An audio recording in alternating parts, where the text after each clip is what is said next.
alone, not including the rest of the aquarium. This includes our lovely sand tigers, or our sandies, as we like to call them. Then we have our nurse sharks. Going down, then we have our black tip reef sharks, our bamboo sharks, and then some wobbly-arm sharks hiding in the tunnel as well. Hello, Abby. First ones I'll talk to you about as it comes through the window are our beautiful sand tiger sharks. Now they're the stars of the tank, they're the ones with all the teeth that everyone wants to come and see. And most questions I get is, are they great whites? Now they're not exactly great whites, but they are part of the same family. Even though they don't get as big, they have more teeth. So great whites have roughly around 300 teeth in their mouth at once. These guys though, as Betty shows them off, all lovely pearly whites, have about 450. And these are scattered over roughly around 3 rows. And if they say we were to lose one from the very front row, they will just replace one from the row behind. So they've got a constant conveyor belt of teeth dropping out and replacing them. They lose roughly around 1,000 teeth a year, and in their whole lifetime, roughly around 30,000 teeth. So these guys are spoiled by the tooth fairy, I do have to say. Now, also, as she goes on nosing in past, these are quite a lazy species of shark. So these sleep for roughly 10 to 15 hours a day, except for this one. This one's the exception. This is Betty. She's the biggest fish we have here in the aquarium. She sleeps for 22 hours a day. Yeah, she's very, very lazy. But it's the reason why she's as big as she is. So she is now reaching on 13 foot long, and she weighs roughly around 220 kilos. Now you're probably looking at me and thinking, no, she's not. She does not look that big. Now, one thing I need to take into consideration is the glass. Now, this glass is the exact same glass that NASA actually use on their space stations because it can withstand the pressure. The only thing it does, though, is it actually warps everything. So everything in the tank looks a third smaller than it really is, and then when our divers come to the window, we all look a third bigger. So when they do come to the window, make sure you give them a big wave because they'll see it a third bigger. And then also, these guys, I'd have to say, probably not the brightest shark in the ocean, especially when it comes to Alfie. Alfie is our male, and we've got the nickname for him here, the crazy shark. Now it's not because he's aggressive, it's because 9 times out of 10, bless him, he has no idea where he is. He has zero spatial awareness, he has zero depth perception as well. So he's got a bad habit of bumping into things. So if you see him bumping into the rockwork, don't worry. If you see him bumping into poor Betty and waking her up as well, don't worry. And also, if you see him bumping headfirst into the glass, don't worry. He's very used to it, that's just Alfie. He might also come and be a little bit curious when our divers come to the window. He'll try and mimic being the third diver. So he is always, bless him, we love him. Also here in the aquarium, as I mentioned, we have our nurse sharks. We have 2 nurse sharks here, and one of my favourite sharks in the whole aquarium. We've got a breeding pair. We have a boyfriend and girlfriend. That means our Sundance and Cassidy, after a lovely old Western film. Sundance is our female and Cassidy is our male. Now these guys, I'd have to say, are chalk and cheese when it comes to a relationship. Because Cassidy, 9 times out of 10, if you've been around the aquarium already, you would have seen him asleep at the very beginning of the tunnel. Now he slipped here for one reason, and that is because it is a water inlet. What this means is there's a hole in the rockwork that lets new water into the tank. Now what he's realised is if he lies over this water inlet, it will open his mouth just slightly, the water will come through his mouth and over his gills for him, meaning that technically he doesn't actually have to breathe for himself, he lets the tank do it. So he can stay there all day long. So he has actually coined the term work smarter but not harder, I do have to say. Sundance on the other hand though, she's the more active of the 2. She's the one who you might see come to the window and try and have a bit of food from our divers. The reason why she does this is because she's not happy with us at the moment because we've done what you should never do to a woman, and that is put her on a diet. Now the reason why we put her on a diet is because, as I mentioned, they were a breeding pair, so we got really, really excited when we noticed that she was getting slightly round. These guys do give birth to live young, they don't necessarily lay eggs like most of the fish do. So we noticed she was getting a little bit round, so we flew in a shark vet, as you can imagine. Not a cheap task. And then there's no NHS for sharks, so we did some tests. Ended up costing us about £21,000, only to find out she was overweight. So we've had to put her on a little bit of a diet. Doesn't mean that she gets any less, just means that the fish she does get has slightly less natural oils in it. So technically, we've just substituted her chips for new potatoes, but she's not happy about it. She wasn't very happy with us, but more so she wasn't happy with Cassidy. She kind of broke up with Cassidy, bless her, wasn't giving him the cold shoulder. So these guys are hand-fed by our divers. So they noticed one day that Cassidy was acting a little bit weird. What he'd do is he'd come up, he'd take the food from our divers, swim away. They thought he'd eaten it. He'd come back from war, but then he wasn't putting the weight on. So they followed him one day thinking, why is he not putting the weight on? Where's he taking this fish? And they realised that Cassidy has managed to figure out that the way to most women's hearts is through their stomach. So he was actually taking his fish to Sundance as a little bribe, bless him. And it worked. She started loving him again, started giving him the cuddles, but then sadly, due to the fact that she was on a diet, we had to put a stop to him taking his food. So now they're feeding fed separately. Now though, she's actually taken to following the divers around the tank and mimicking whatever they're feeding. So if they're feeding the moray eels, she'll try and cram herself into the tiniest little crevice. Bear in mind, she's about 10 foot long, so she'll try and cram herself into the tiniest little crevice. And then if they're feeding our guitar, she'll actually try and shimmy underneath them. If you do see any of our divers feeding our nurse sharks today, you will notice one thing, is that they have to actually sit on top of Sundance with the bucket on top of her head, just to make sure that she doesn't nab the food. Because once, she actually managed to knock the bucket out of the diver's hands. She knocked all the fish out, bar one. She got all the fish, which is actually amazing, but then she wanted that one left in the bucket. So then she tried to get it, and then proceeded to get the bucket stuck on her head. So now we've had to downsize the feeding bucket as well. So she's trying her absolute hardest, bless her, to try and get a little bit of extra food off our divers any way that she can. Here comes Alfie again. And then behind we've got the lovely Betty. So as they cross paths, you'll see just the size difference. One thing as well you've got to take into consideration is that Betty is our female, and the females in the marine kingdom are all bigger than the males. So, just while we wait for our divers to come over, I'll talk to you a little bit about our black tips. Now, our black tips are the tiny little sharks that you see zipping around the surface of the water. Here's one now. So these guys are easily identified by the black tips to all of their fins. Now, these guys are constantly on the move because they're known as brown ventilators. What this means is they have to constantly keep moving in order to be able to breathe. If they stop moving, they'll actually stop breathing. And people tend to ask me, how do they sleep then if they have to keep moving? Well, they've got two specialised organs that help them do this. One has got a very fancy name, it's called the ampullae of Lorenzini, which actually just means that they've got these little pores all over their nose that enable them to feel electromagnetic pulses in the water. Basically, this looks like they need a good pore strip. And then other than that, they have what's called the lateral line. So as Betty comes past again, or Alfie, you'll notice that they've got what looks like a very long scratch down their body. Goes from roughly the eyeballs to the tip of the tail. It's not a scratch though, it's actually a bundle of nerves. And what this can do is it actually picks up vibration from the water, basically acting like a little bit of a sonar. And it helps sharks to be able to sleep in the water, unless you're Alfie, because I don't think his work, by the fact that he bumps into absolutely everything. Here he comes now, bless him. So yeah, if you look at any of our sharks and you notice two things. One, if their tail is big and swishing like it is doing now, that means they're awake. But when you see Betty coming past, you'll notice one thing, that her tail is basically only used as a steering rudder. So what this means is that she is fast asleep and she's just basically using it just to push her along a little bit. Now this scary thing up here, this is our dive supervisor. Hi Adam. So he's here today, meaning that our divers will be in the window shortly. So he's basically here to make sure that our divers actually behave in the water and keeps them all safe. In a moment's time, we're just waiting for Alfie to clear the window, and then our divers will make an appearance in due course.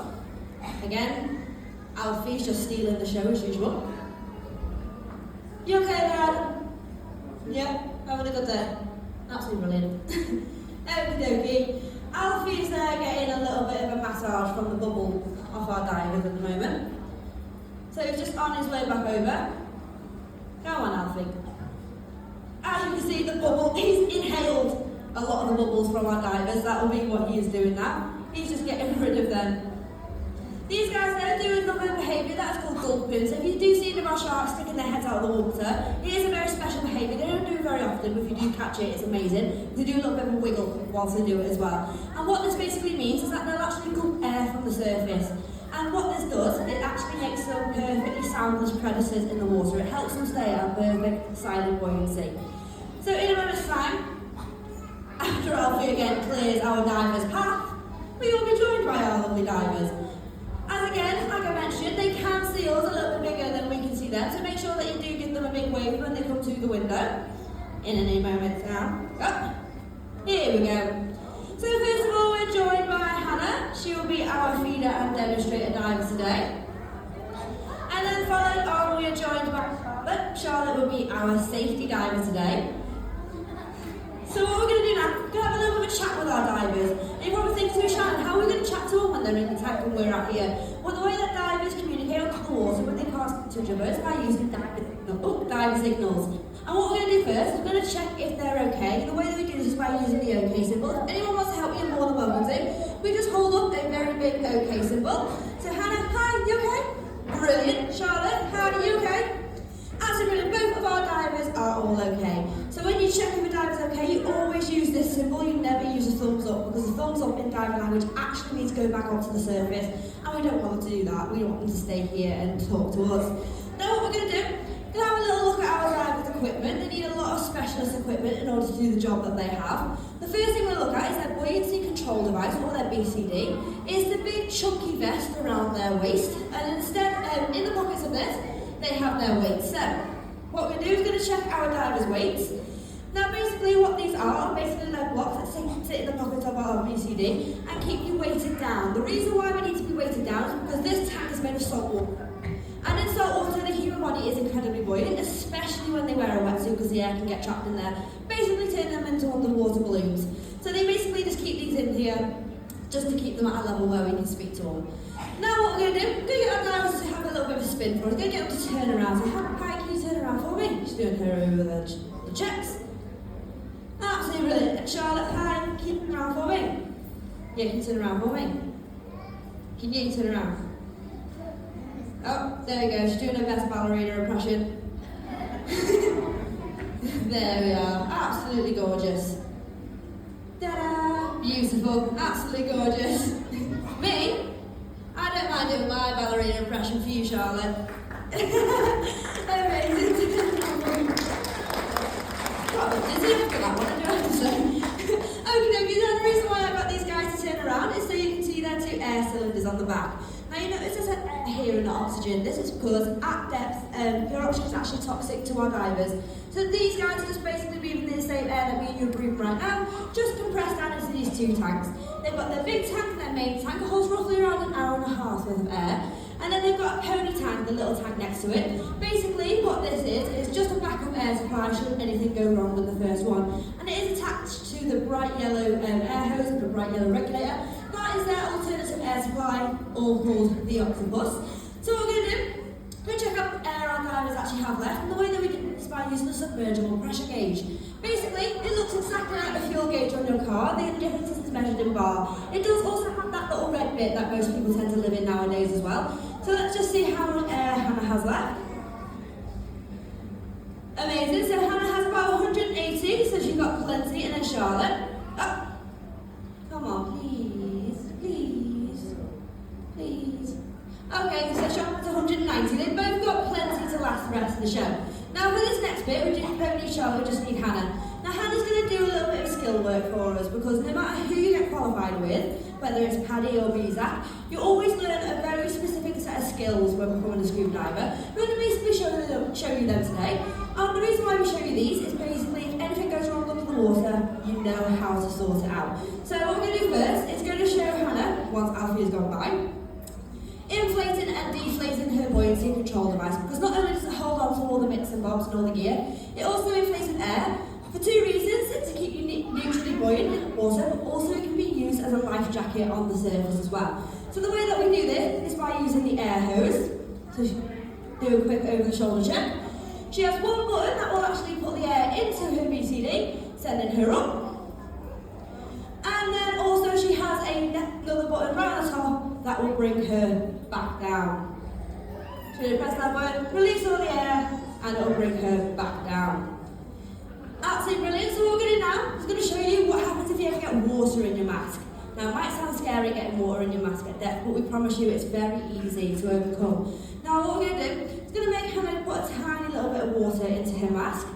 She'll do what's called a partial flood. Now what she's going to do is she's going to pop 2 fingers on top of her mask, look up to the sky, and then all she's going to do is blow out with her nose. And what this will do is it will push all the water out of her mask. Once you've got comfortable with that, and you think that's pretty easy, we'll push you a little bit further and we'll make you completely flood your mask. So there's no extra space in there at all. It's all full with water, and then doing the same thing again. you can completely clear your mask. Now we wouldn't think we'd leave it there, would you? We'd have to push it that one little bit further, and what we'll do is we'll make Hannah completely remove her mask under the water. So what you're going to do is you're going to take her mask off. Now the reason why we teach you to do this is because, say, your mask strap might break under the water, or in the most likely cases, your buddy will actually kick it off your face while they go and find something really cool. So what we teach you is how to basically put it back on and clear it in a nice, calm manner. Absolutely brilliant, thank you. Now finally what we're going to teach you is what happens if you ever lose your regulator. Now your regulator is that big chunky piece of machinery that she's got in her mouth, and it's basically what makes you a scuba diver. It's what enables you to breathe under the water. But sometimes, say, your mouthpiece might come off, or again, it might get kicked out of your mouth. So we basically show you what to do if that ever happens. So what we're going to do is going to make Hannah throw her regulator out of her mouth. We're going to take a really big deep breath in. Now if you keep an eye on Hannah's mouth, you'll notice that she's blowing out tiny little bubbles. Now the reason for this is because the main rule of scuba diving is to never actually hold your breath even though you're underwater. Because this can actually lead to lung overexpansion underwater and actually can be quite dangerous. So what you're doing is you'll never lose your reg because it's always attached to your cylinder using the air hose. So if she locates her air hose, she will locate her regulator. Pop it back into her mouth and then press the button to flush all the water out of it, and she's good to go to take a nice deep breath again. Now for this next bit, we don't need Hannah, we just need Charlotte. Now Charlotte is our safety diver. When you dive, no matter whether it's in the tank or in the wild, you always dive in pairs, because then if anything does go wrong, you've got that backup person there with you. So as our safety diver today, Charlotte has an extra piece of equipment. I can't lie, there are two bolts that we cost about a tenner from B&Q, but they're very important in this setting. So Charlotte, no I can't, go on, a little bit louder, little bit louder, come on, little bit louder, there you go, can you hear that, yeah? Amazing. So the reason why we can hear this and they can't hear us is because sound travels a lot further underwater than it does on land. Travels roughly around 3 miles to be exact. The reason why she's got this is for 2 reasons. The first reason, it works as a bit of a dinner bell for all of our fish. You can see they're getting a bit excited now. And the second reason is Hannah's priority is going to be elsewhere while she does feed these fish. So it's Charlotte's job to be the eyes in the back of her head when our shark's super nearby. And then what we're going to do is we'll tap these just a couple of times so she can drop down. Now it's not because we're scared of them again, it's because we want to remain respectful. Like I said, they will be asleep and we don't want to headbutt them in the belly, because I don't think any of us would like that, to be woken up with a headbutt to the belly. So we don't want to do that to our sharks either. So what we're going to do, we're going to wave our Charlotte, she's going to go and sit on her little sticky perch, and then Hannah's going to head up to the to Adam on the top here, and she's going to get a lovely recycled ketchup bottle, but it's not filled with our favourite condiment. It's filled with a lovely mix of chopped up mackerel, chopped up crab, fish guts, a little bit of shrimp, all the stuff that you're going to use for your lunch this afternoon. And she's going to come down and do a scatter feed for all the fish in this area. What this essentially means is we're feeding all of these fish at once. The reason why we do this is because I don't think we have enough time in the year to be able to hunt down every single one of these guys and feed them individually. So we're going to do what we like to call a tornado feed. So as she comes down, we want you to keep an eye on the fish, because we never believed here at Blue Planet Aquarium that fish only have a 5-second memory. So we actually did some research and found out that depending on the species, their memory actually lasts about 6 to 9 months. So as she comes down, these guys will recognise the routine. The babies are also starting to pick up the routine as well, which is really sweet. We've got our baby palameters in here. So you'll notice as she comes down, they'll already know what to do. So in here we do have our adult palameters, we also have our baby palameters. So these are the big silver and the little silver fish. Also we have some little red squirrel fish and some big red wreck fish as well. Also we have our sergeant majors as well. They're known as the chihuahuas of the tank, I do have to say. And they think they're a lot bigger than they really are. What we're going to do is we're just waiting for Alfie to make his way past. Again, he's just very curious about what is going on in the area. So he's going to wait for him to get past, and then Betty. We have to make sure that both of them are clear of the area because they are right where Hannah needs to go. So we're just going to wait for them to mosey on past. Like I mentioned, Betty is fast asleep at the moment. She doesn't have a clue what is going on. So just let them go on her merry way. One thing you will notice if you do go into our tunnel, that these guys will pick a circuit when they're asleep and stick to it. So Betty will do the exact same loop with the tank all day long as she sleeps. So in a few moments' time, we should, there we go, Hannah has had the okay from Charlotte. So in a few seconds, she'll start making her way back down. Just going to do one more final check. And then down she comes. And as you notice, this is why we call it the tornado feed. Because in a few minutes time, the fish will start circling Hannah, and then Hannah will start circling herself as well. Now this is why Charlotte's job as our safety diver is so important. Because we can't see Hannah right now, she's completely engulfed in fish. And it's Charlotte's job to let her know that if our sharks do come nearby, that she just needs to drop a little bit. It is a very, very quick feed, but they do get 3 of these a day and then some more from the surface. So what we're going to do, Hannah's getting knocked out by a calometer. What we're going to do is we're going to give a big weight for Alfie. Come on, Alfie. Stop stealing the show. We know you're beautiful. Come on. He's just one of them sharks who's like, look at me. So we're just going to wait for him to make his way past.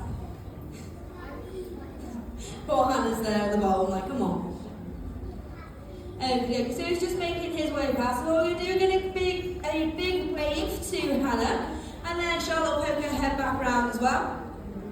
And we're going to give a big wave to Charlotte as well. If you do want to see any more from our divers, please feel free to follow into the tunnel. They will be doing a little bit of maintenance in there throughout the rest of the day. If you have any questions, please feel free to pop and ask me. Please feel free to pop and ask me. But I hope you enjoy the rest of your day with us here at the aquarium. Thank you.